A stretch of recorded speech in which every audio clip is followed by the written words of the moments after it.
Well, how's it going, my creep freaks, my horror heads, and hellions of horror? All of my Lock family members, all potential new Lock family members, I hope you all subscribe and become family. And to every viewer that may be watching the same, thanks for tuning in, everybody, and happy Halloween. Thanks for tuning in to Horror House at the Movies with host Father Lock, brought to you by Father Lock's Horror House. And today, you all, I will be taking you into my first time watching Jason Blum's and David Gordon Green's The Exorcist Believer, the updated sequel to William Peter Blatty's and William Friedkin's 1973 psychological thriller, The Exorcist. Now I want to tell you all why I decided to do this, because I've been seeing different reviews on YouTube and how people were not liking it. I have heard some good reviews, I've heard some bad reviews, and then I've heard people say it is the worst movie of 2023. And with that being said, I decided to go and give the film a watch for myself. And I have some agreement and I have some disagreement.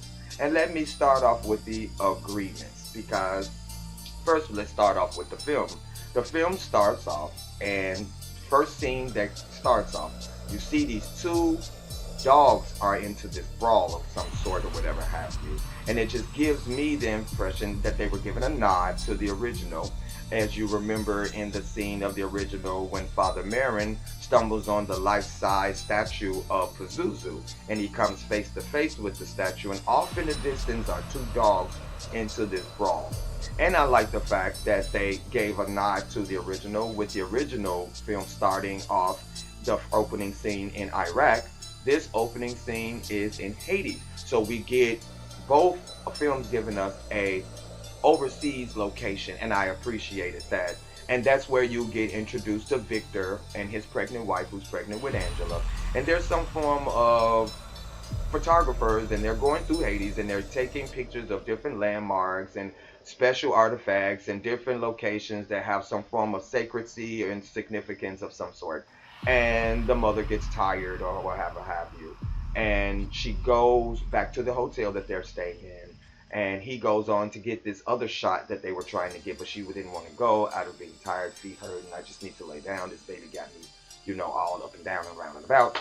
And all of a sudden, you all, a big, huge earthquake comes through the area in which they're in, and everybody's running, things are breaking down, and then all of a sudden you see the hotel that his wife is in starts to crumble. It just starts cracking and breaking, and it starts to fall. Everybody's trying to get out of the hotel. Her herself is trying to get away, and unfortunately she falls, you all, behind the stairs. All this rubbish is coming down, these boulders are coming down, and it leads you to think that maybe she died or some sort, but she didn't. Victor finds her, he takes her to the hospital, and as a father and husband, faced with the worst decision making that a person would have to make, in my opinion, he had to choose the life of his wife or chose the life of his daughter. He had to make the choice of them saving one or the other, because the hospital let him knew they couldn't save both. He picked who he wanted to save. Unfortunately, who he wanted to save did not come into fruition. He wanted to save his wife. Unfortunately, the baby lived and his wife didn't. So it goes on into this day and age and this and the other. And here's another thing that I agree with everyone as far as the location. No, it's not in the same atmosphere. It's not in the same universe as the original. And I don't know, was that a good thing to do or was that a bad thing to do? However, it's not in the same universe. You clearly see this. And it takes you into, Victor is making breakfast for her, for Angela, and this and then the other.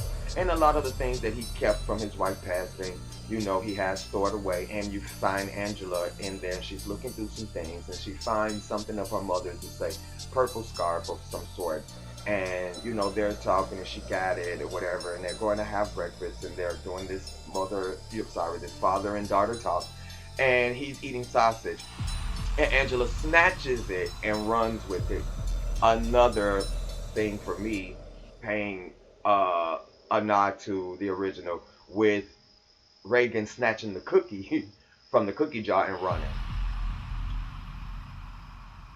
I liked that nod. If you instantly caught it or whatever to have you, they go to the school. They finally get in the car, go to the school, and he's telling her, if you want something of your mother's, run it across me. Her things are very precious to me. I don't want anything to happen, so on and so forth, so forth.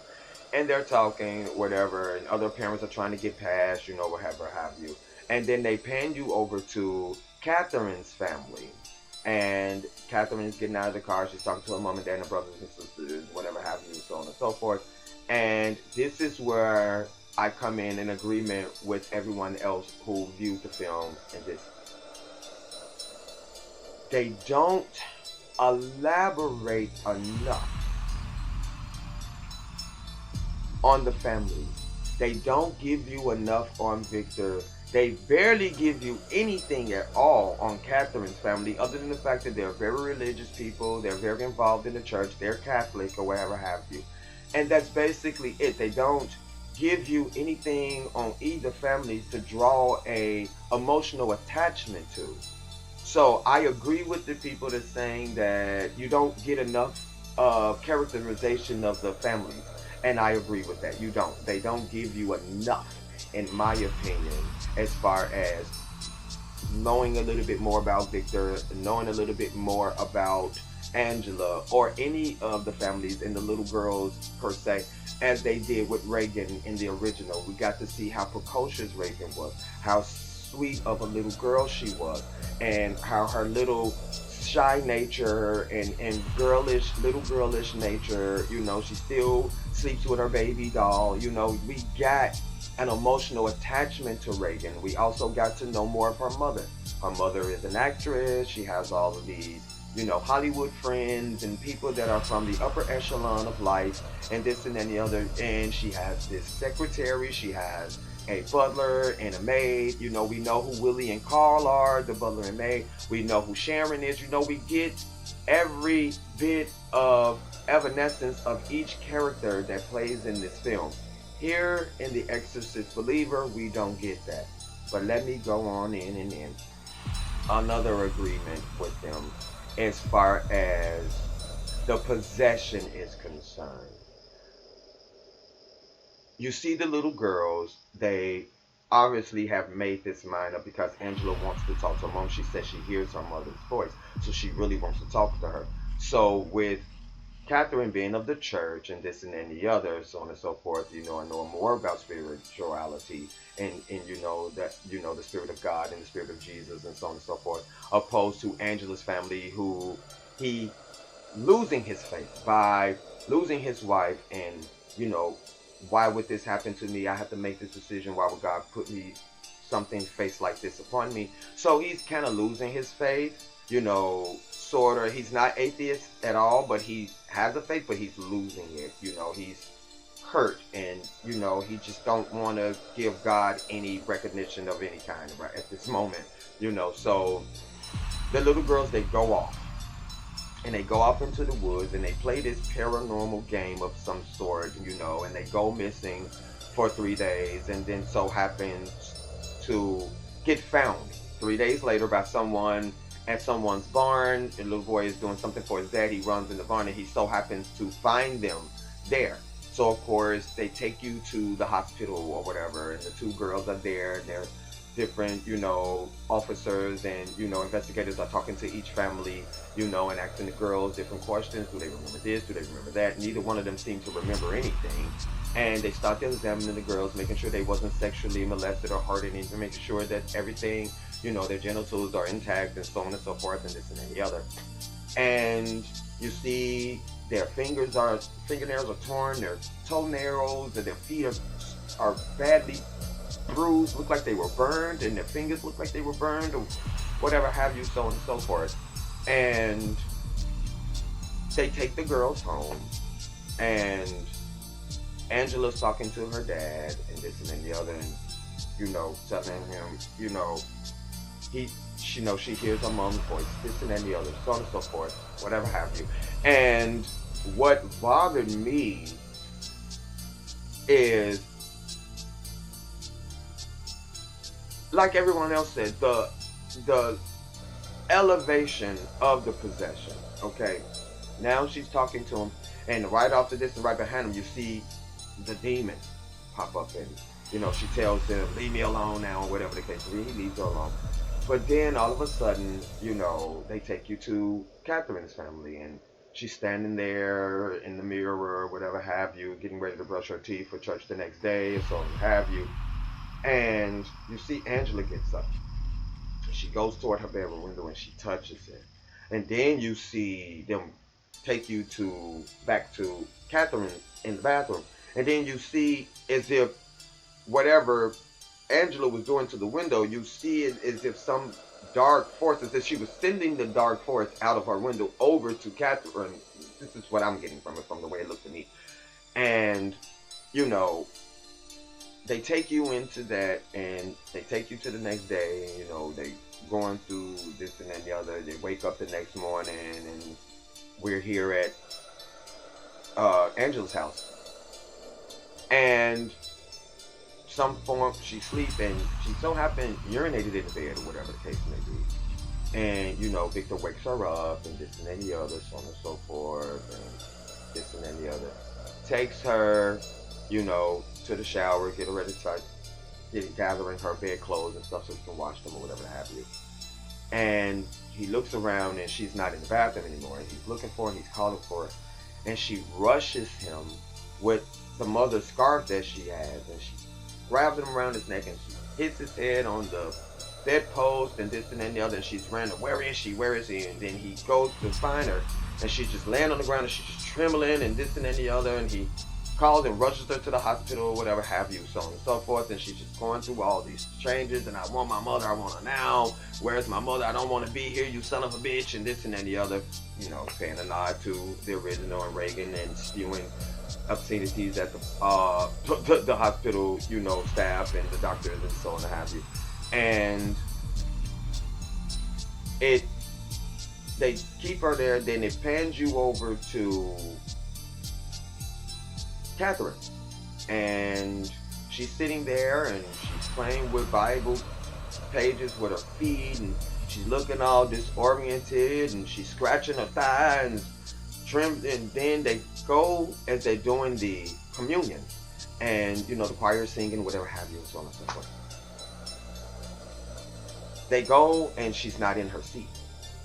They can't find her, and the father goes look for her, and she's totally destroyed the communion tables. All the wine is everywhere. The crackers, the wafers are all over the place. And the pastor is preaching, and all of a sudden, you see Catherine walk through the door with all of this wine all over her, and it looks like blood, and it just gives you this creepy look. It's all coming down her face as if she had a crown of thorns on, just how the blood was pouring down Jesus' face. And it just gives you this creepy visual and this creepy feeling, because she walks up and she constantly keeps repeating the body and the blood, and it's becoming more aggressive, and then the voice is changing, and then she's screaming out, and her parents are trying to stop her, and this and then the other, so on and so forth, and this and then the other. And it's just, we're maybe 20 minutes into the film, just 20 minutes into the film, you all. And they're already becoming full-on possessed. There was no build-up to the possession either.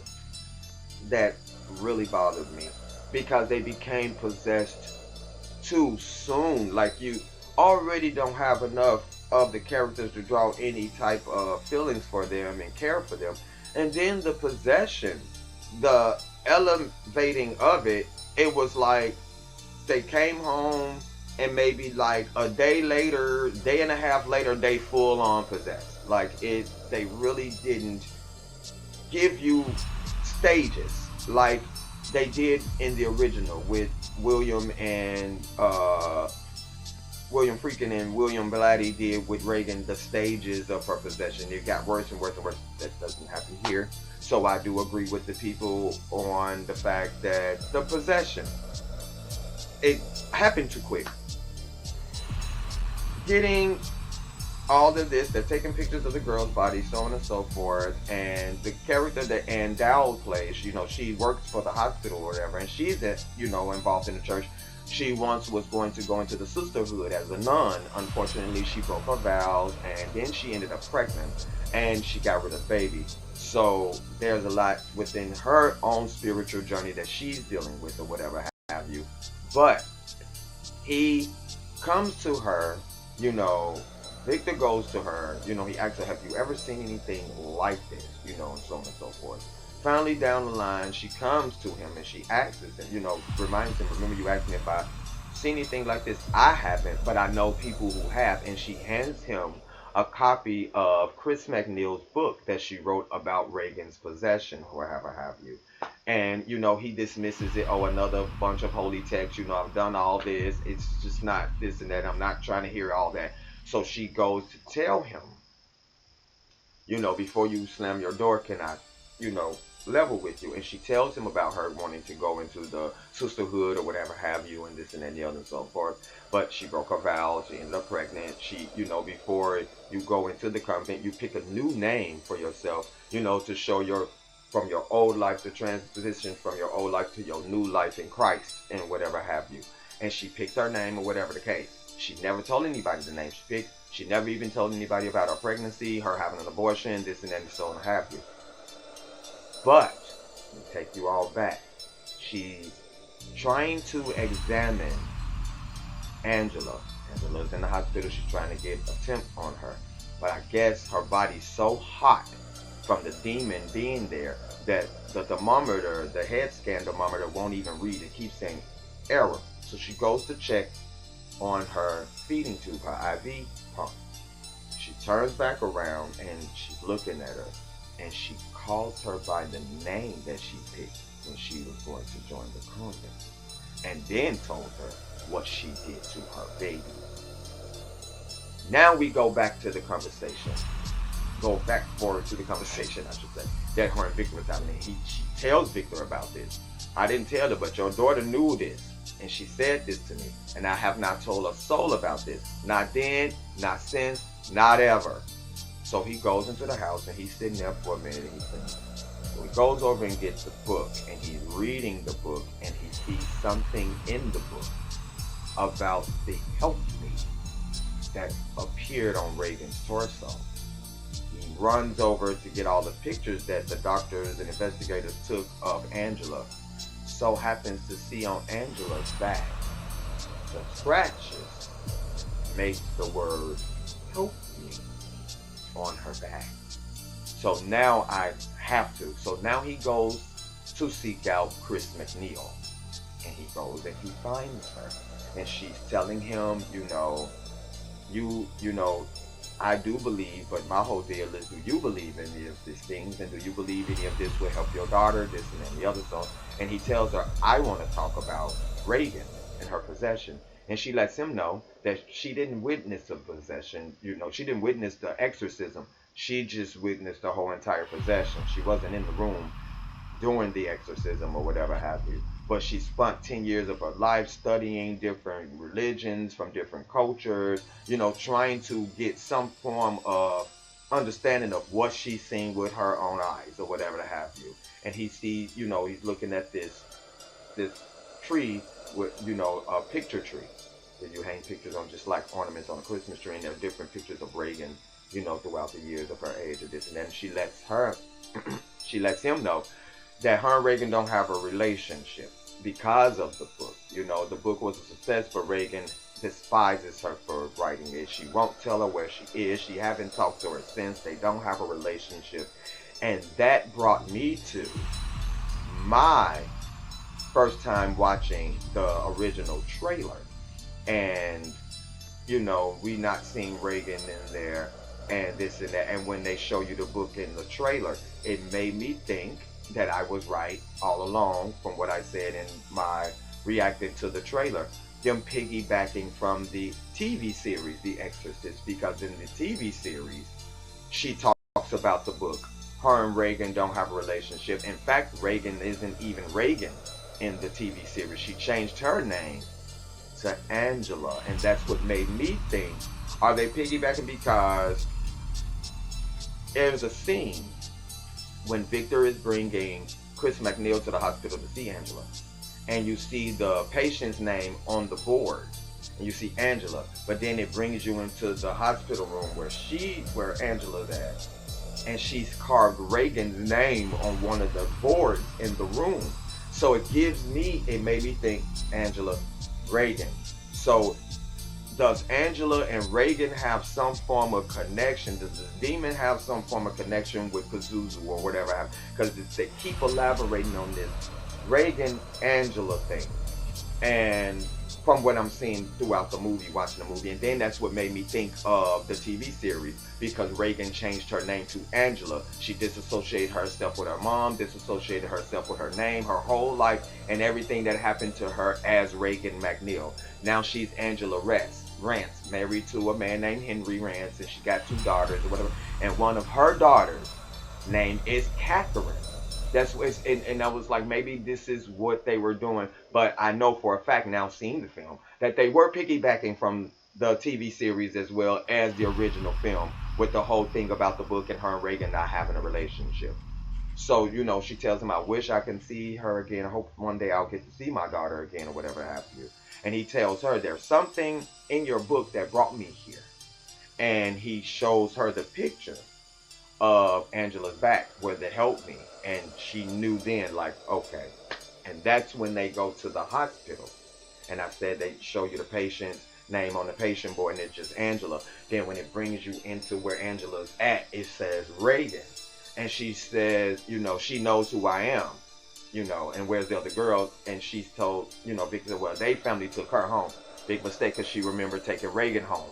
And what happened after that. So before she can even go into anything else, you see Angela pop up there, and she just full on possessed. And that's where I'm thinking everybody is really pissed at, because the pace of this film is so rushed. It is rushed, and that's another one of my agreements with everyone who watched it and did their own reviews. Yeah, it's rushed. It is rushed, and clearly you can see this, but they she goes, they tell, and they go in, she's on the window, and she tells her, she's waiting for you. Is Reagan waiting for her? Is it the other girl waiting for her? Is it the spirit waiting for her? You don't know. But I'm taking, she meant the other girl. I mean, Catherine. So they go to Catherine's house, and Victor's knocking on the door trying to get in or whatever have you, and so on and so forth.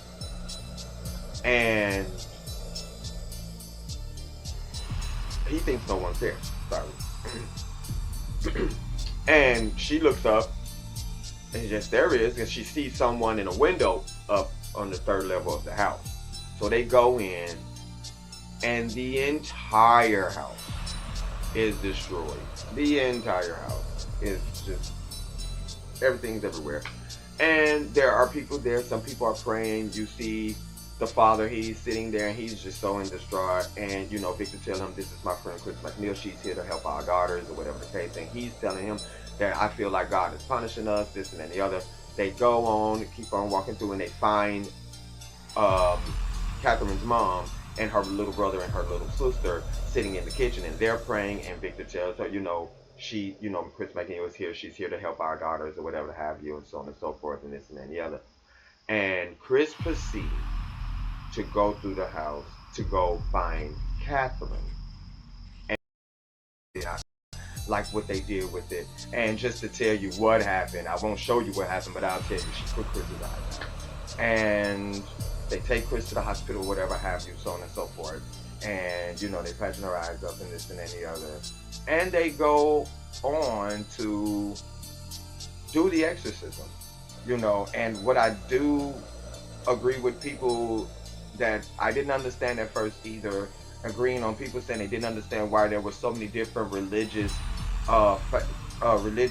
figures there. You had someone of the Catholic Church there. You had someone that was there that, was a member of the church and had faith in God. You had a voodoo priestess there, who also was there to help for protection and there to help with this exorcism. There were so many different types of religious figures there. And what I'm taking as the reason why that was, because one, if you all when you get a chance to see the film, if you haven't, let me just let you all know. They don't say who the demon is. They don't say where the demon originated from. You know, we knew in the original, although they didn't say it, we kind of got an idea of who Pazuzu was and what type of demon he was and this and that and the other. We get that he's a, you know, mythical demon and he, you know, Christianity. Excuse me.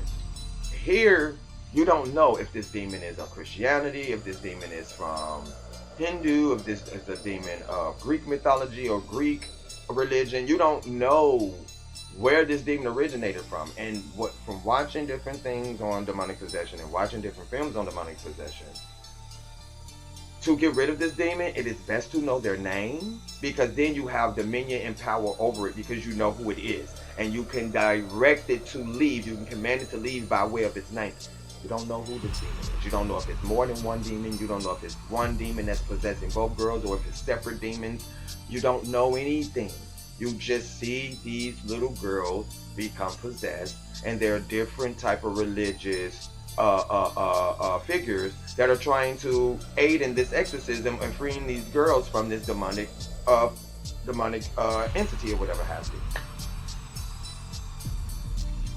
What I do like in them getting the girls, and everybody takes their time. What I don't like is the priest.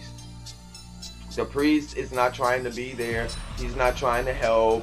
Oh, I've seen people die on both sides of exorcism, being the priest or the person that's, you know, afflicted with the demon or whatever have you, so on and so forth. So he's not trying to help. So they're left to do this on their own, and then finally he comes.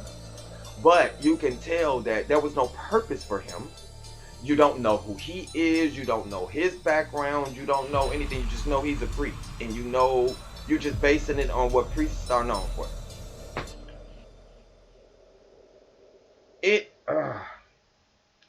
He had no faith.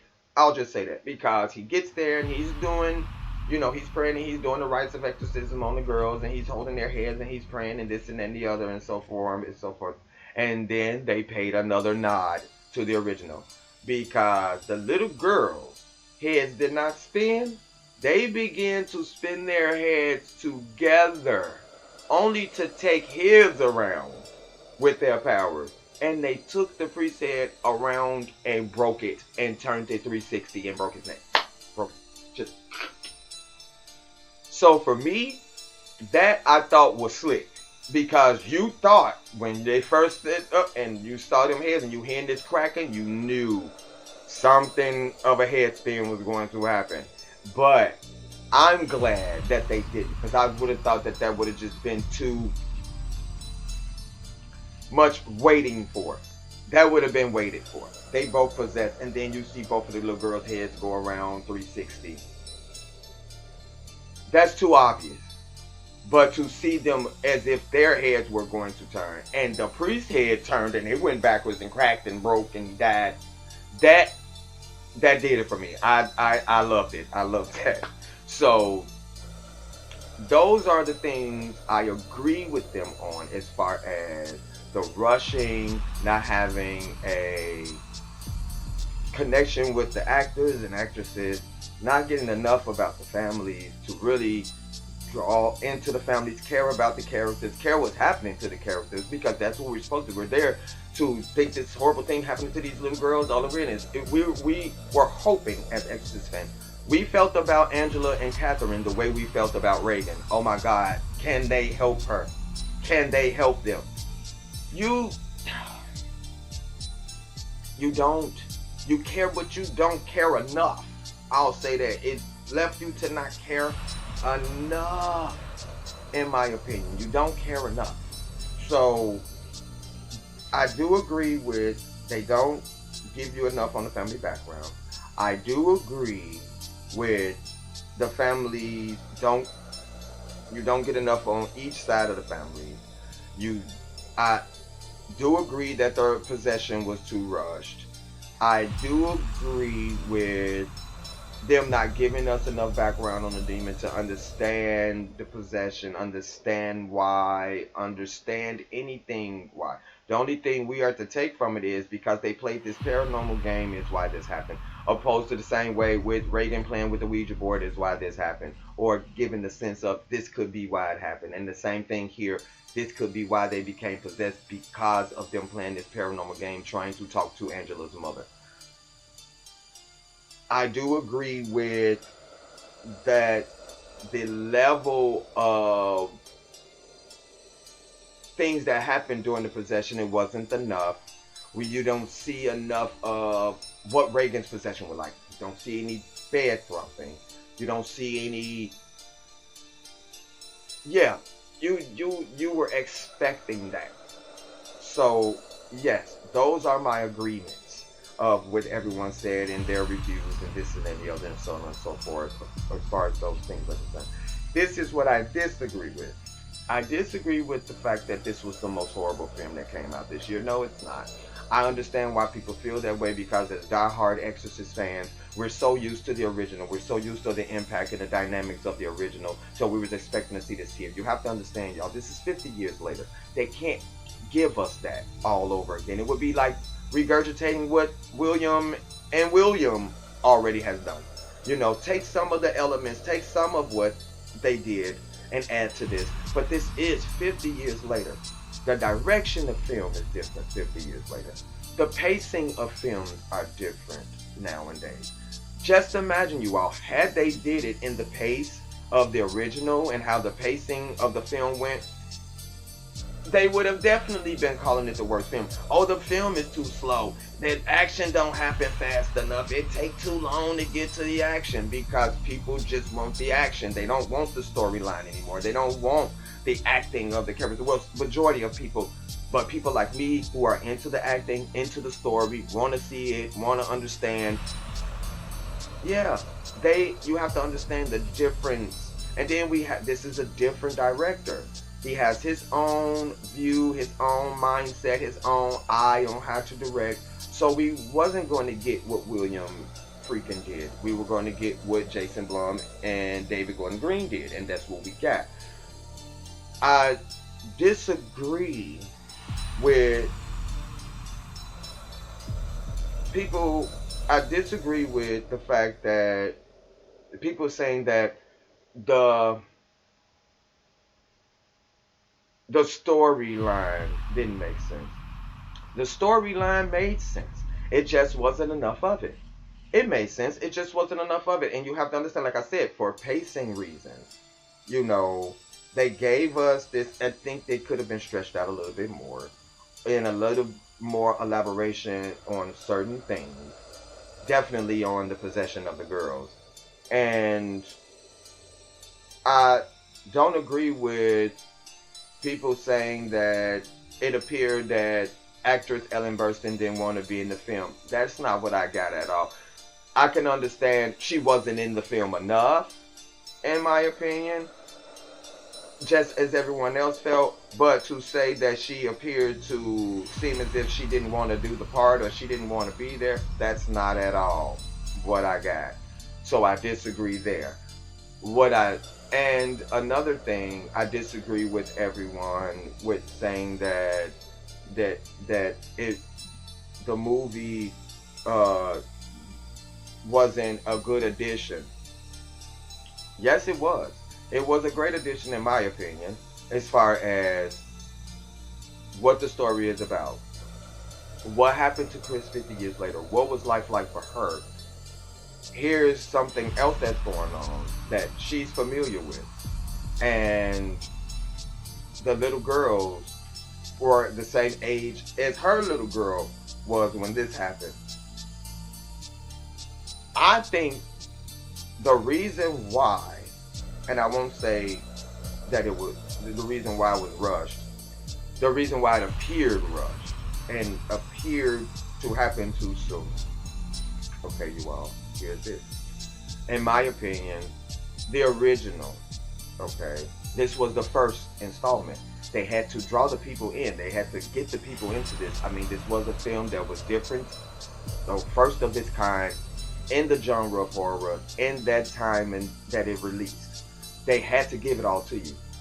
Here, with, they didn't think that there would be other installments. The Exorcist came out. That's what they intended, just one installment. So they had to flood you with everything in that one installment because they didn't leave room for any sequels, because they wasn't intending for there to be any. That's why they never approved of any sequels that ever came out. Mr. Blatty and Mr. Freakin never approved of any of the sequels. So with this being a person, a director who has been signed on to do a trilogy, maybe this here, you all, is his way of not giving it all to us all at once. You know what I'm saying? To leave it, room for, you know, it to elevate. Just like we think it should have been elevation in the possession, maybe that's what he's doing with the trilogy itself. I'll give them this much for this one. Then when the next installment comes, there'll be a little bit more. And then when the final, it just come all flood out, this and that and the other. Hence the reason why I think we didn't see Reagan until the end, which was a surprise to me. It actually made me cry. So for you all, spoiler alert, Linda does play a role in this film. Very small role, but very much impactful. It made the movie ending for me. I'll say that. So now, with what happened to Chris, now Reagan came back, went to the hospital, went to visit her mother. She thinking it's Victor. She said, "No, Mom, it's me." And to see her break down over her baby like that and to see them hug and embrace like that, it actually makes you feel like Linda hasn't seen Ellen in all these years, as actresses. And then to see that Reagan must have hasn't seen her mom since her possession, since she disassociated herself with her. How many years ago was that? And now to see, you think for 50 years she hasn't seen her baby. Now she finally sees her. And then it takes you back to the classroom, because as Andal's character is talking about what she thinks evil is, that's when you see Victor driving away, and it makes you think he's driving to the hospital to see Chris, because you see him driving, then you see them take you to Chris's bedroom, hospital room, and the door opens, and she asks Victor, "Is that you?" And no one says anything. Then you just see this nice womanly shape, and the lady bears down and grabs her hand, and it's Linda Blair, and it's Reagan. And I think now, in the next installment, we'll see what goes on now, because now Reagan is back. And now with Chris being blinded, she has to be there. And when it takes you from that scene, it takes you back into the classroom with Angela. And she looks up and out the window, and it makes me think that demon isn't gone. The demon died. The demon didn't die. Catherine died. But remember, they both were synchronized possessed. You see all of this stuff comes out of Catherine as if, comes out of Angela, sorry. As if she's spewing out the demon. It's all coming out, this and that and the other. But here's my deal with that. That's just like Reagan spewing all the bile didn't make the demon leave. And just because Angela was spewing all of this black viscous fluid don't mean the devil was gone. And I don't think it's gone. I think it fully just went on inside of Angela, and it's sitting there. That's just my opinion. And like I said, those are my disagreements. I disagree with them saying that it's the most horrible film that ever came out. I do disagree with them and saying that that Ellen Burstyn's character seemed like she didn't want to be in the film. I disagree with them as far as the location. Okay, no, it's not from the same universe. And I disagree with them on that it should have been. Maybe it shouldn't have been. Who's to say? And it couldn't have been, because you see them leaving Washington as the end of The Exorcist. So why would it still be in Washington? And you see the McNeils and the butler and the maids leave. You see everybody leave. So I don't think that it should have been in the same universe. I disagree with them saying that it should have. So I disagree with that. And I also disagree with them and saying that the characters, some of the reviews saying that the acting wasn't good.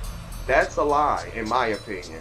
Now, I do agree with them saying that the character that Leslie Odom Jr. plays, Victor, he could have put more dynamics into Victor and more, your daughter, trying to figure out what's going on. I can understand your disbelief, but still put some form of that didn't happen. So I understand that. But as far as saying that the acting wasn't good, yes it was. The girls did a wonderful job in my opinion. They did. They did a wonderful job. A wonderful job. So I won't say that. I can't say that. I will not say that the acting was horrible. It wasn't.